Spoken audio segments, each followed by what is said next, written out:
अवधूत चिंतन श्री गुरुदेव दत्त श्री स्वामी समर्थ. मी शीतल तुमच्या सगळ्यांचं आमच्यामध्ये स्वागत करते आणि याची सुरुवात करते. म्हणजे आपणास थंब वरून कळालं असेल की आजच्या व्हिडिओचा विषय काय आहे. अत्यंत प्रभावी आणि अत्यंत उपयुक्त सगळ्यांसाठी अशी माहिती असणार आहे याच्या व्हिडिओची. कारण की उद्या 15 जुलै पासून आपल्या आषाढ महिन्याला सुरुवात होते आहे मराठी महिन्यानुसार.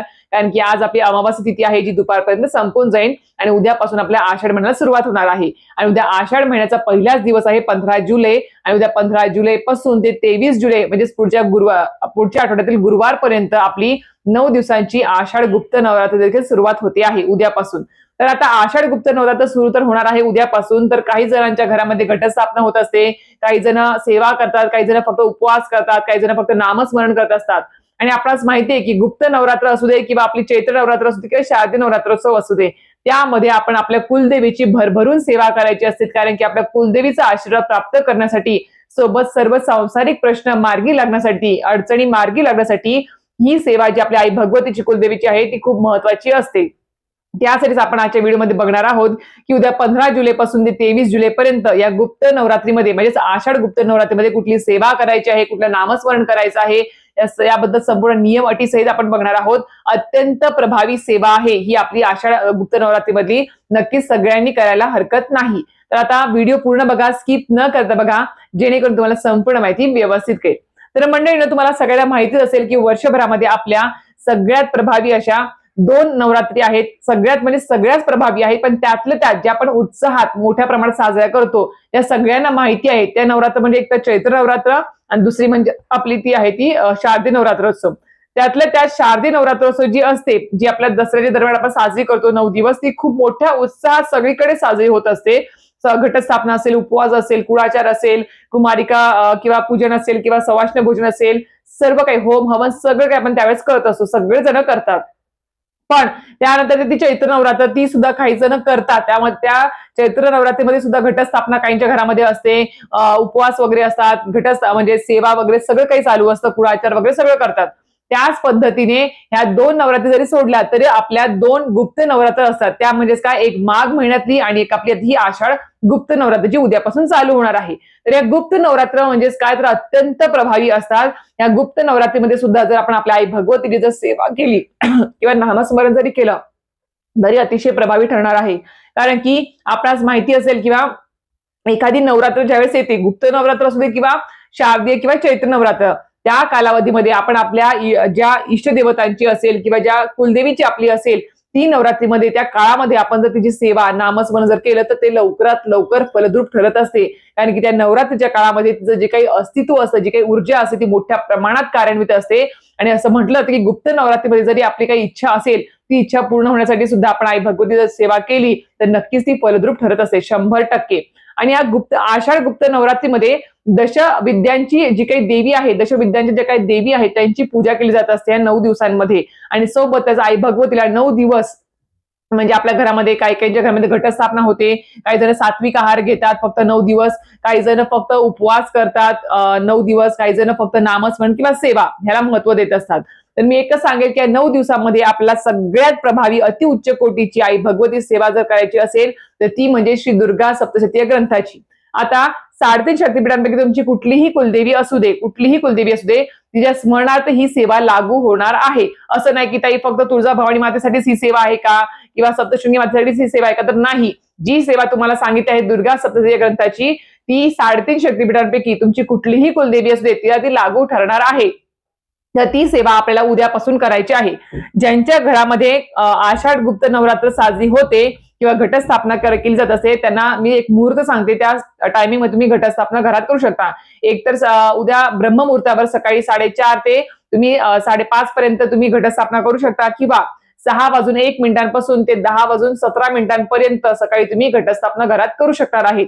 आता मला तरी वाटलं की मोस्टली लोकांच्या घरात आषाढ गुप्त नवरात्र ही साजरी होत नाही, पण भले आपल्या घरात घटस्थापना नसेल किंवा काही नसेल, पण तुमची जर इच्छा असेल आणि अजून एक गोष्ट, ज्यांना कोणाला आपल्या आई भगवतीच्या स्मरणार्थ प्रित्यर्थ जर घरामध्ये मंगल कलश स्थापित करायची इच्छा असेल त्यांनी उद्या नक्कीच करावा या नवरात्रीच्या 9 दिवसामध्ये नक्कीच करावा, आवर्जून करावा, खूप प्रभावी ठरेल.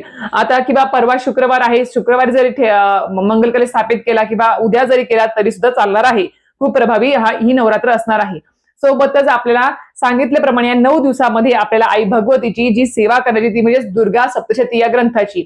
इथे तुम्हाला पोथी दिसत असेल, ती पोथी तुम्हाला प्रत्येकाच्या घरामध्ये असायलाच पाहिजे. मी खरंच सांगते तुम्हाला, जशी आपण आपल्या गुरूंची सेवा रोज करतो, नित्य सेवा रोज करतो, त्याच पद्धतीने आपल्याकडून आपल्या कुलदेवी कुलदेवतांची पितरांची सेवा सुद्धा रोज आपल्या हातून घडली पाहिजे. त्यावेळेस आपल्या आयुष्यातले जे काही प्रश्न आहेत, अडचणी आहेत, संकट आहेत, ते सगळे मार्गी लागतात. आता श्री दुर्गा सप्तशती ग्रंथाचं पारायण तुम्हाला 9 दिवसामध्ये जर 9 दिवसात 9 पाठ जरी केले, एका दिवसात एक पारायण पूर्ण केलं, असं 9 दिवसात 9 पाठ पूर्ण केलं तर अतिशय उत्तम. खूप प्रभावी सेवा.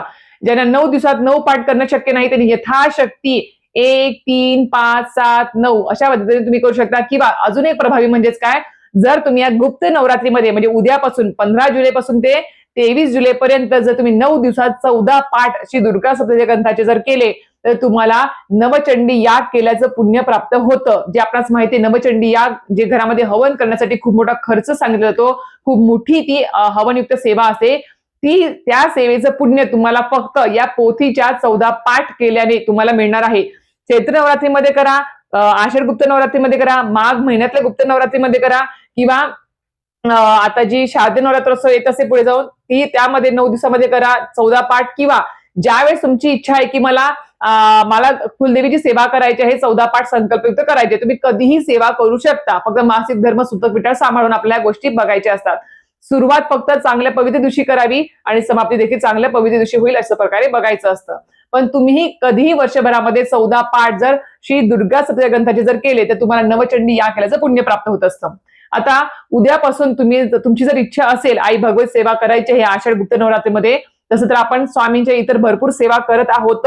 भरपूर जणांच्या भरपूर सेवा चालू आहेत. आता मला असा प्रश्न येईल की ताई, स्वामींची ही आमची सेवा चालू होती, त्याच्यासोबत आम्ही किंवा हे व्रत चालू आहे त्यासोबत आम्ही कुलदेवीची सेवा करू का? तर हो, करू शकता. आणि अजून एक गोष्ट, कुलदेवीची सेवा असेल किंवा कुलदेवतांची सेवा असेल किंवा गुरूंची सेवा असेल किंवा इष्टदेवतांची सेवा असेल, ते सगळे जण करू शकतात. त्यांना लिहिता वाचता येतं, ते सगळे जण करू शकतात. मी विधवा आहे, मी प्रेग्नेंट आहे, मी असं आहे, मी तसं आहे, काही नाही. देवासमोर सगळे सारखे आहेत, कोणी सुद्धा कमी जास्त नाही, सगळे सारखे आहेत देवासमोर. त्यामुळे सगळे जण सेवा करू शकतात आई भगवतीची कुलदेवीची. तर जो पाठ मी तुम्हाला सांगितला श्री दुर्गा सप्तशती या ग्रंथाचा, तो तुम्हाला एका दिवसात एक पाठ पूर्ण वाचायचा आहे. आता आपणास माहिती असेल की श्री दुर्गा सप्तशती हा जो ग्रंथ आहे याच्यामध्ये 13 अध्याय असतात. फक्त 1 ते 13 अध्याय वाचले म्हणजे एक पाठ पूर्ण झाला का? तर नाही.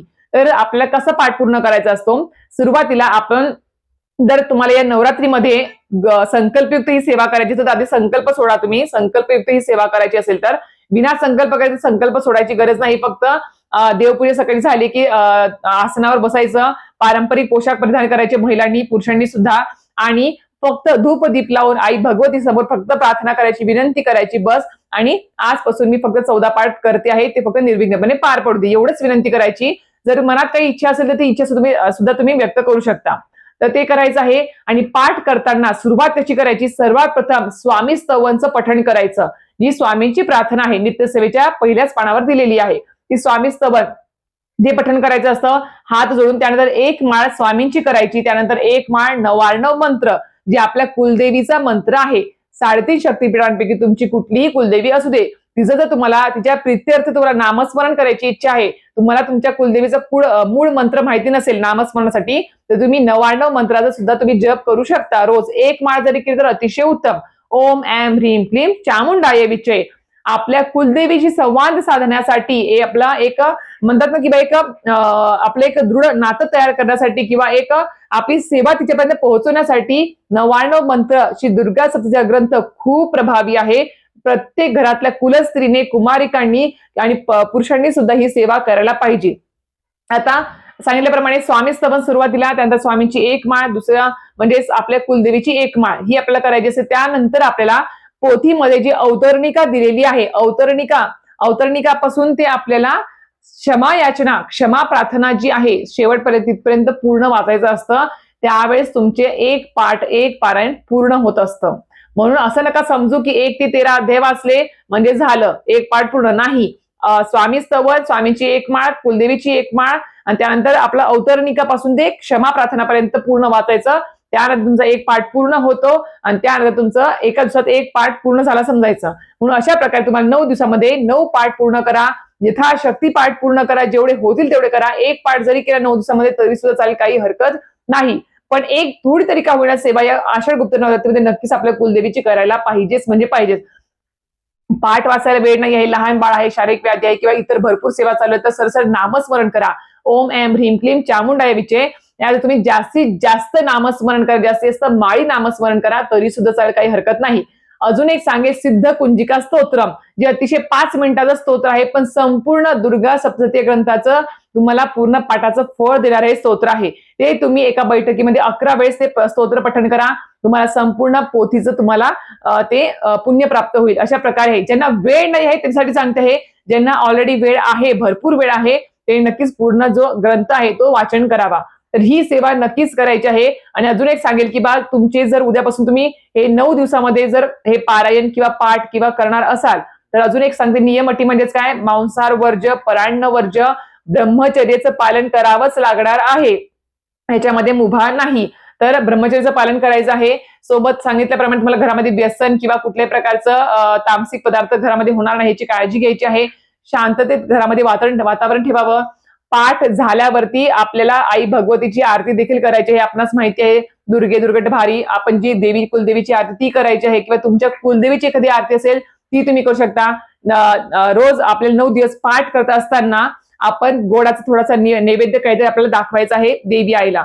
त्यानंतर तुम्हाला जर याचं उद्यापन करायची इच्छा असेल या गुप्त नवरात्रीचे पाठ झाल्यानंतर तर तुम्ही यथाशक्ती एखादी सवाष्ण जीव घालू शकता, कुमारिका जीव घालू शकता, किंवा शृंगाराच्या वस्तू मुलीला किंवा सवाष्णीची ओटी भरणं असेल ते करू शकता. सरळ सरळ तुम्ही आपल्या जवळपास जर आपल्या कुलदेवीचं प्रतिष्ठानाचं मंदिर असेल तिथे जाऊन तुम्ही तिची ओटी भरू शकता तरी सुद्धा चालेल, काही हरकत नाही. या नवरात्रीच्या 9 दिवसामध्ये नक्कीच करा. आणि गुप्त साधनेसाठी ही नवरात्र खूप जास्त महत्वाची मानली गेलेली आहे.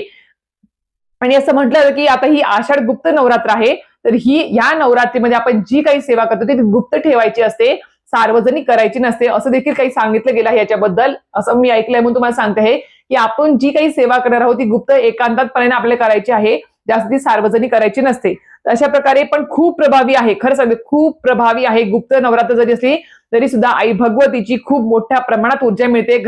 आपल्या स्वतःच्या शरीरातली आपल्या घरातली नकारात्मक ऊर्जा सगळी निगेटिव्हिटी बाहेर निघते आणि सगळ्यात महत्वाचं कुलदेवीचा आशीर्वाद प्राप्त होतो. आणि आपणास तर माहितीये आपल्या कुळाची ती आई आहे आणि तिचा जर आपण सेवा नामस्मरण जर रोज केलं किंवा नवरात्रीमध्ये जरी केलं तर तिचा भरभरून आशीर्वाद आपल्याला प्राप्त होत असतो. आणि सगळ्यात महत्वाचं कुलदेवी कुलदेवतांचा, पितरांचा आणि आपल्या गुरूंचा आशीर्वाद सोबत असेल तर आपल्या आयुष्यात कधीच अडचणी येत नाहीत, कुठले अडथळे येत नाहीत. जरी आले तरी योग्य मार्ग लगेच सापडतो, त्यातून आपण लगेच बाहेर पडतो.